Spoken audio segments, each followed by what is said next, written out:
यह एक प्राचीन समाधि है जिसमें चोरी करना संभव नहीं है क्योंकि कोई भी जिंदा नहीं बच सकता। यहाँ तक कि यदि समाधि के स्वामी दीवार पर जीवन के नियम लिख दें तो भी यह खजाना लुटेरों को मरने से नहीं बचा सकती। किंतु अब एक नया गिरोह बिना किसी शक के अंदर घुस चुका है। वू जी को जमीन पर एक विचित्र नक्शा मिला जिस पर चांद के साथ एक कांटा बना था। जब वह इसका अर्थ सोच रहा था, समाधि की क्रियावली अचानक क्रियाशील हुई जिससे एक कृत्रिम गोल चंद्रमा धीरे धीरे उभरा और अगले ही क्षण उसने तीव्र प्रकाश उत्सर्जित किया।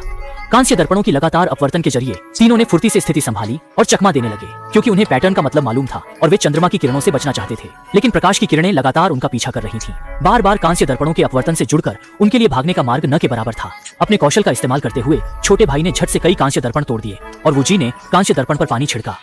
इससे कांस्य दर्पणों की अपवर्तन क्षमता कम हो गई, पर भारी आदमी अभी भी अनजाने में प्रकाश में दमक उठा। ये देख छोटे भाई ने तत्परता से पत्थर को मारा और यंत्र को रोक दिया।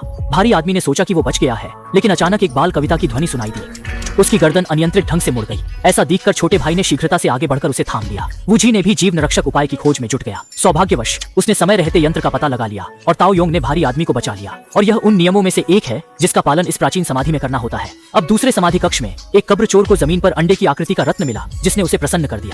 कौन सोच सकता था कि झुकते ही उसके सामने दूसरा रत्न था। उसके पीछे तीसरा और चौथा था। वह संकेतों का पीछा करते हुए एक सुरंग में पहुंच गया जहां उसने खतरे को महसूस किया, परंतु आगे रत्न उसे अपने प्रलोभन में फांसते रहे और आखिर में कब्र चोर सुरंग में चढ़ा और मृत्यु की दिशा में बढ़ गया। यही मकबरे का एक नियम है, लालची न बनो। इस बीच वू जी और बाकी सभी अगले मकबरे में गए थे जहाँ एक खून का तालाब था और नियम था चुप रहने का, क्योंकि खून के तालाब में एक मनुष्य भक्षी राक्षस है। यह मनुष्यों की तुलना में 20 गुना तेज है और एक बार जागने के बाद इसे फिर से सो जाने के लिए मनुष्य को मारना होगा। जैसे जैसे जीवित लोग भूमिगत महल में गहराई से प्रवेश करते रहे, उन्हें हर जगह छिपे भित्ति चित्रों से पता चला कि भूमिगत महल जादूगरों के एक समूह द्वारा बनाया गया था और सभी कब्रों के नियम असंबंधित लग रहे थे, लेकिन वास्तव में वे भ्रम से संबंधित थे।